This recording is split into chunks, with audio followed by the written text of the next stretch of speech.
nosotros no aceptaremos la exclusión de nuestro pueblo de ese derecho. Mr. Gorbachev, tear down this wall.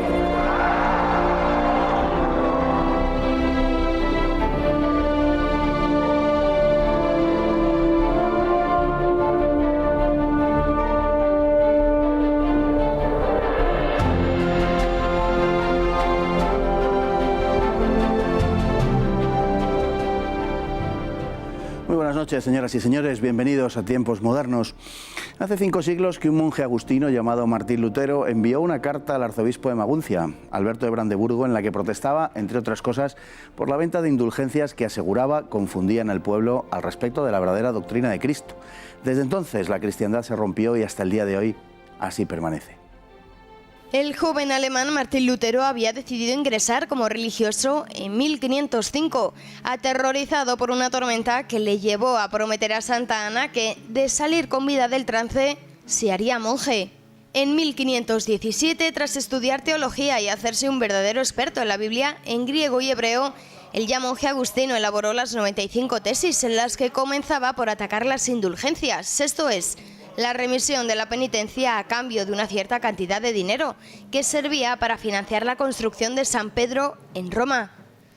Lutero no cuestionaba en principio el derecho del Papa para otorgar esas indulgencias, pero partiendo de una denuncia que acaso no estaba escasa de razones, comenzó a elaborar una teología propia que se apartaba de la doctrina católica. Al calor del debate, Lutero pasó a negar la autoridad del Papa y pidió que el asunto se viera en un concilio. El agustino iba tomando posturas cada vez más heréticas hasta el punto de que, en un célebre debate con Johann Eck, hubo de admitir su similitud con el hereje Jan Hus.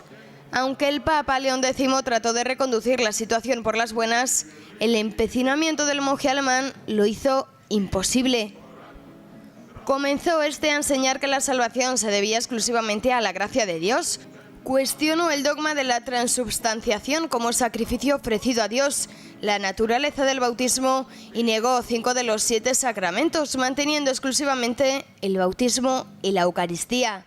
Lutero, que tradujo la Biblia al alemán, propició la eliminación del texto sagrado de los elementos más hebreos. De hecho, calificó a los judíos como una plaga, una pestilencia, una calamidad, asegurando que el pueblo judío estaba poseído por el demonio. Pidió también la destrucción de las sinagogas y la expropiación de todos sus bienes, al tiempo que considera que ambas comunidades, la cristiana y la hebrea, habían de vivir separadas y, finalmente, que los judíos tenían que ser expulsados de Alemania. Con motivo de la Guerra de los Campesinos, que tuvo lugar en 1525, enfatizó la sumisión del poder social y religioso al poder político, posicionándose a favor de la autoridad. Para la nobleza alemana, parte del atractivo del luteranismo residía en su propuesta de expropiar a la Iglesia, cuyos templos y señoríos pasarían a formar parte de su patrimonio, con lo que la identificación de las iglesias protestantes con el poder era completa. Lutero despreciaba la libertad humana hasta el punto de negarla, al afirmar que es falso pretender que la voluntad es libre de elegir entre el bien y el mal.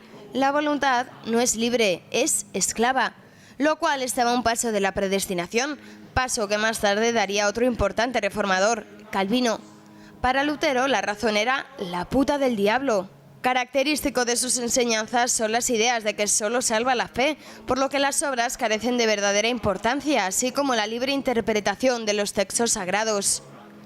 Esta última implicaba la negación de la tradición cristiana y la afirmación del sacerdocio universal. La revelación carecía de valor objetivo, lo que puede considerarse como el inicio de la modernidad y del relativismo. Don Carlos Esteban, muy buenas noches. Buenas noches. No le presentaré a usted, conocido de todo el mundo, creo.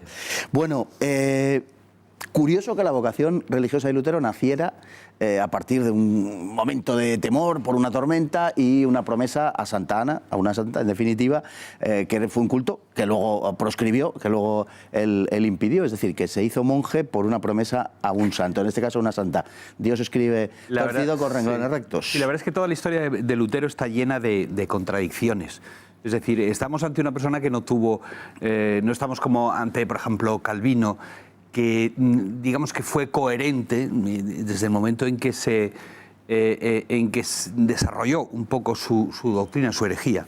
dicho más concretamente, fue coherente con ella. En cambio, en el caso de Lutero estuvo constantemente cambiando de opinión, incluso de opiniones sobre cosas muy graves, ¿no? Sobre esto que tenemos que creer, pues ahora esto y luego lo contrario y me desdigo, pero no digo que me he desdicho.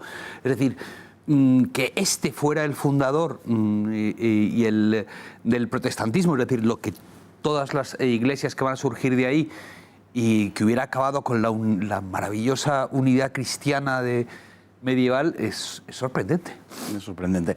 Bueno, una de las derivadas de toda esta formulación es la posición de la Iglesia ante las riquezas, que tiene mucho que ver, obviamente, con el protestantismo, porque una de las razones fundamentales del seguimiento de Lutero será precisamente la posibilidad de apropiarse de las riquezas de la Iglesia. Pero la Iglesia había condenado la acumulación de riquezas como un pecado, y además existía la tradición de que, en definitiva, el trabajo es una maldición bíblica, ¿no? Ganarás el pan con el sudor de tu frente. Lo es, ¿verdad? Bien, pues el protestantismo, en cambio, rescata un sentido diferente del trabajo. Sí, bueno, eso el protestantismo como cuna del capitalismo, como cuna de esa, digamos que, ethos que está muy basado en el trabajo y con su recompensa, que por otra parte también lo vemos en la Biblia, en el Antiguo Testamento, ¿no? Te irá bien, que dice un salmo, ¿no? Que hablando sigue tal y te irá bien, en un sentido físico, que práctico, verás, funcional. Práctico y tal. Eso es una cosa de las que recupera Lutero, que por otra parte, siendo un antisemita feroz, sin embargo, también supuso un regreso a cierto semitismo, es decir, a cierta recuperación del Antiguo Testamento. Esto es una de las muchísimas contradicciones o paradojas que veíamos antes. La verdad es que Lutero es padre de tantas cosas de la modernidad que yo diría que es el hombre que lo estropeó todo. Podríamos, si yo tuviera que hacer una biografía de Lutero, lo titularía El hombre que lo estropeó todo. Sí. Bueno, con el libre examen, claro, se vuelve superficial la propia Iglesia, se vuelve superficial el clero y, por supuesto, el dogma, la tradición, el magisterio, todo eso deja de tener sentido. No, pero mira, por ejemplo, ahí dice, la voluntad es esclava, no hay voluntad. No hay voluntad, no hay libertad. La razón es la puta del demonio. Sí. ¿Y qué queda? No queda absolutamente nada. Es decir, has caído en el perfecto nihilismo. Eso lo vas desarrollando y llegas a nuestra época. Ahí están las raíces del sentimentalismo, está la raíz del relativismo. Del emotivismo. Exacto, es decir, que ahí tenemos el principio un poco de todo y sobre todo el final de algo tan grande como lo que tuvimos en la denostada Edad Media, que es esa Christianitas, que es lo que realmente acabó llamándose Europa, porque no es otra cosa, no hay nada que este trocito de Asia le dé una identidad especial, que ese cristianismo que lo mantuvo unida a pesar de o conviviendo con estados, ¿no? Pero que sin embargo tenían esa unidad con la que rompió Lutero al romper la fe, ¿no? La libre interpretación de las Escrituras es un clarísimo prólogo al relativismo. Efectivamente, ahí estaría el relativismo, algo más que en embrión, está ya formulado. Tú puedes entender lo que quieras de los textos sagrados, es decir, lo sustancial es lo subjetivo, no lo objetivo. No hay objetivo. Tú eres el Papa, tú eres el Papa de tu propia tal. Y lo que pasa es que, claro, él, en cierto sentido, se podría decir que él no pensaba que, digamos que dio nacimiento al relativismo, pero no creía en él. Él pensaba que la Biblia era tan obvia que todo el mundo iba a llegar a las mismas conclusiones que Martín Lutero. Eso es lo curioso, ¿no? Es tan razonable, no necesita ninguna interpretación. Inmediatamente surgieron 700 en vida del propio Lutero, ¿no? Bueno, él afirmaba, claro, que no había que creer más que lo que estaba en la Biblia. El problema es que en ninguna parte de la Biblia pone eso. No solo eso, sino que la Biblia no es un libro que haya bajado del cielo, cogido un ángel y tal, sino que son los libros que nos ha traído la Iglesia Católica. Es decir, si a ti te viene un señor y te dice, tienes que creer esto y tal, y dices, sí, creo esto que me traes, pero a ti no. Eso es una contradicción absoluta. Es decir, claro, si tú eres el autor de lo que me traes, pues o te creo a ti y a lo que me traes, o no a ninguna de las dos cosas. Pero no tiene ningún sentido creer en la Biblia y no en la tradición. La formulación de Lutero, no como la terminó Lutero, digamos, pero en cierta parte él mismo había admitido que algunas de las cosas que decía se correspondían con herejías anteriores. Lo que pasa es que a Lutero le coge ya con la imprenta, y esto fue muy importante. No solo con sí, efectivamente con la imprenta, pero no solo con la imprenta. La imprenta es importantísimo, naturalmente. Nosotros tenemos, por ejemplo, un caso que es un gran precursor, es Wycliffe, más incluso que Hus. ¿Por qué? Porque Wycliffe No llega a ser Lutero porque las cosas no están todavía, digamos, no han llegado al punto de fermentación. Pero sí se parece en el sentido de que Wycliffe dice cosas parecidas a Lutero, también muy donatistas, de meterse con los malos curas, y entonces si eres malo, si eres un cura malo, pues entonces no vale el sacramento y tal. Pero si Wycliffe no es castigado, o no es castigado a tiempo, es porque tiene la protección de Juan de Gante. Es decir, ya empiezan los poderosos a darse cuenta de que tener a un hereje que te puede preparar una iglesia es una buena arma contra el papado. Porque el papado, aparte de ser religioso, aparte de ser espiritual, es una potencia, es un poder real, es un poder político.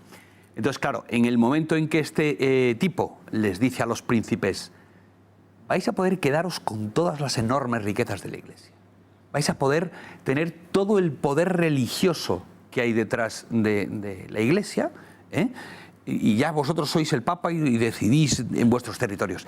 En ese momento, claro, la tentación es enorme. Lo que no se dan cuenta estos tipos es que si tú le preguntas al Papa, oye, ¿tú por qué tenemos que creer a ti? ¿Y por qué tenemos que tal? La segunda pregunta que hace el pueblo es al monarca diciendo, ¿y por qué tenemos que obedecerte a ti? Que es lo que pasó unos siglos más tarde. Claro, porque había una identidad entre una cosa y la otra. El trono y el altar eran... Es decir, cuando Enrique VIII dice, no, es injusto, no tenemos por qué obedecer a ese de Roma y tal, no sé qué, claro, el siguiente paso es, ¿y a ti por qué te tenemos que obedecer?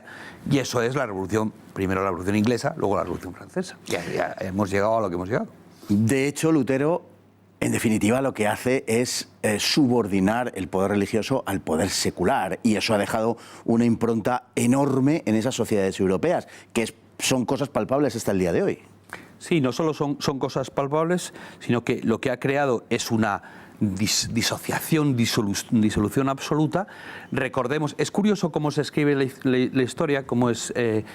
porque tenemos una idea como más simpática de Lutero, de la reforma, incluso la palabra reforma, que los católicos parecen como los oscurantistas.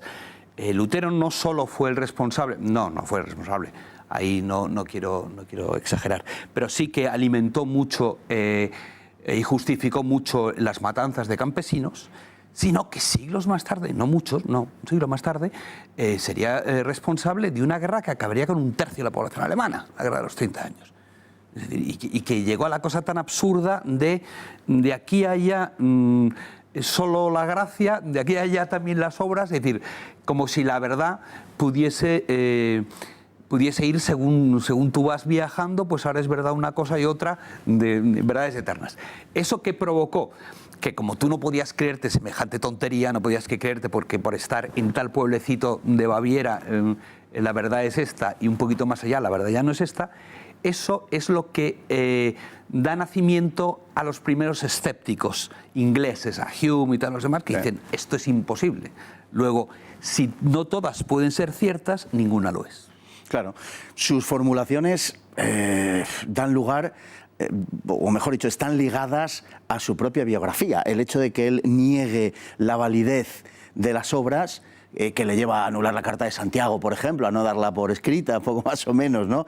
Se debe a su peripecia personal. Es que él se siente esclavo del pecado, fundamentalmente de un tipo de pecado, que es el que a él le acometía, y él elabora su doctrina a partir de ahí. Dice, si yo no me puedo salvar, por las obras yo no me salvaría, es que nadie se salva. Es la proyección, la universalización de los problemas privados. Eso es. Y en eso también es un gran precursor. Porque si te das cuenta, gente que ha influido muchísimo en cómo vivimos y cómo pensamos, por ejemplo, Marx. Marx es una persona que está también universalizando problemas y rencores muy propios. El rencor que tenía contra su padre, no sé qué. Freud es una persona que tiene un problema freudiano y quiere que todos lo tengamos, que es el no es que yo sea un tipo muy raro que quiero acostarme con mi madre y matar a mi padre, sino que es una cosa que le pasa a todo el mundo. Es decir, es curioso que esa universalización que hace Lutero, que no puede soportar la idea de que él no duda constantemente de su salvación, con toda esa negatividad terrible de las selvas alemanas, ¿vale? Pues anda, que lo que ha salido, hablamos el otro día de varios países enemigos de España, pero lo que ha salido de Alemania se las trae también. Y entonces lo que hace es eso, es decir, yo no puedo dejar de pensar en señoras, con lo cual esto es imposible. Y si es imposible para mí, tiene que serlo para todo el mundo. Don Carlos Esteban, muchísimas gracias. Gracias a ti. Y muy buenas noches. Y a todos ustedes igualmente, muchísimas gracias y hasta el próximo programa, si Dios quiere.